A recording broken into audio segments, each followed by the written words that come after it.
Frank की कहानी की शुरुआत एक रात उस समय होती है जब वो एक खतरनाक मिशन पर निकलता है।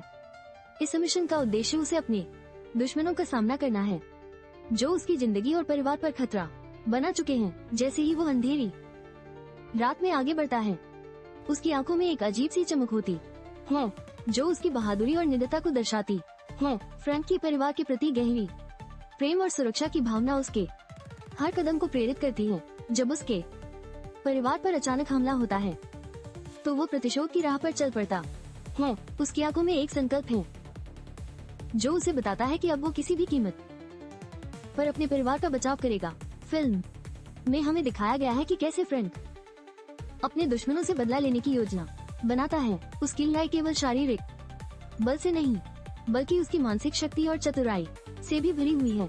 हर एक बिंदु पर वो अपनी बुद्धिमत्ता का परिचय देते हुए आगे बढ़ता है, जिसे देखते हुए दर्शक उसके साहस की प्रशंसा करते हैं। कहानी में वो प्रमुख मोड़ आता है जब फ्रैंक अपनी पत्नी और बेटे को खो देता है, जिससे उसकी जिंदगी पूरी तरह बदल जाती है। यह क्षण उसके लिए एक गहरा आघात लेकर आता है और उसकी हृदय की गहराइयों में एक नई आग प्रज्वलित करता है। वह दुश्मनों से बदला लेने के लिए हर संभव प्रयास करने के लिए तैयार हो जाता है। मुख्य पात्र अपने दुश्मनों को खत्म करने के लिए हथियारों का एक साजो सामान तैयार करता है और अपनी योजनाओं को अंजाम देने की तैयारी करता है। उसकी मेहनत और लगन उसे एक यूं ही दृढ़ नायक में बदल देती है जो अपने लक्ष्य को पाने के लिए किसी भी प्रकार की चुनौती का सामना कर सकता है। जैसे जैसे कहानी आगे बढ़ती है, पात्र का बदला लेने का इरादा उसे और भी मजबूत बनाता है।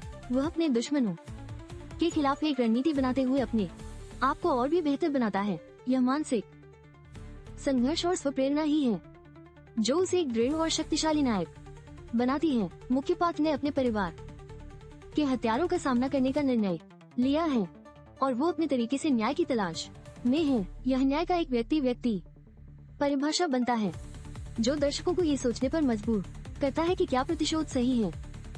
उसकी कहानी में एक साहसिक मोड़ आता है जब वो एक बैंक डकैती के दौरान पैसे लूटने का साहसिक कदम उठाता है। यह केवल एक अपराध नहीं है बल्कि उसके अंदर की जंग को भी दर्शाता है। लोग पैसे गिरते देख खुशी से उन्मादित हो जाते हैं और कुछ लोग लूट में शामिल हो जाते हैं। कहानी में एक प्रेम कहानी भी छिपी हुई है जिसमें मुख्य पात्र की प्यार में रुचि है, लेकिन उसके परिवार की मृत्यु के कारण वो इस प्यार को स्वीकार नहीं कर पा रहा है। यह प्यार और हानि का एक जटिल ताना बाना बनता है जो उसकी भावनाओं को और भी उलझा देता है। फ्रैंक के जीवन में कई मुश्किलें आ रही हैं, जिसमें उसके साथी भी उसे धोखा दे रहे हैं। यह विश्वासघात उसके लिए एक और चुनौतियों का सामना करने का कारण बनता है, जिससे उसे अपने पैसे और सुरक्षा के लिए लड़ना पड़ता है। क्यूबा के दो भाई फ्रैंक से पैसे की मांग करते हैं, जिससे स्थिति और भी तनावपूर्ण हो जाती है। यह एक ऐसे संघर्ष की शुरुआत है जहां फ्रैंक को साबित करना है कि वो कितनी दूर तक जा सकता है। फ्रैंक की लड़ाई के दौरान वो एक गुप्त हथियार का उपयोग करता है जो उसे मुश्किल से बचने में मदद करता है। यह उसकी बुद्धिमत्ता और साहस को दर्शाता है जो उसे कई मोड़ों पर विजयी बनाता है। मुख्य पात्र अपने दोस्तों की मदद से एक योजना बनाते हैं ताकि वे प्रतिशोध ले सके। यह योजना उनके रिश्तों को और भी जटिल बनाती है और दर्शकों को सोचने पर मजबूर करती है कि क्या ऐसा करना सही है।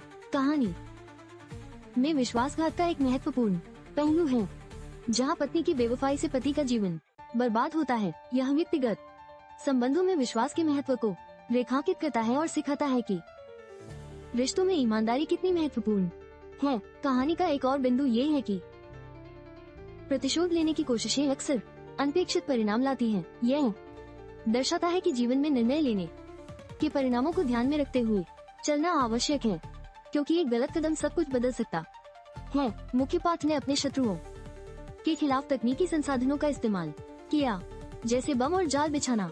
यह सभी योजनाएं उसके दृढ़ संकल्प को दर्शाती हैं, जिससे वो अपने उद्देश्यों में सफल होता है और अपने प्रतिशोध को अंजाम देने में सक्षम होता है। प्रतिशोध की भावना इस कहानी का केंद्रीय तत्व है, जिसमें मुख्य चरित्र ने अपने दुश्मनों को खत्म करने की योजना बनाई है। यह नायक की अनूठी सोच और उसके संकल्प की एक झलक है जो उसे हर परिस्थिति में अधिक बनाता है। कहानी में मित्रता और सहयोग का भी महत्वपूर्ण स्थान है, जहाँ मुख्य पात्र ने अपने पड़ोसियों को धन वितरण किया। यह केवल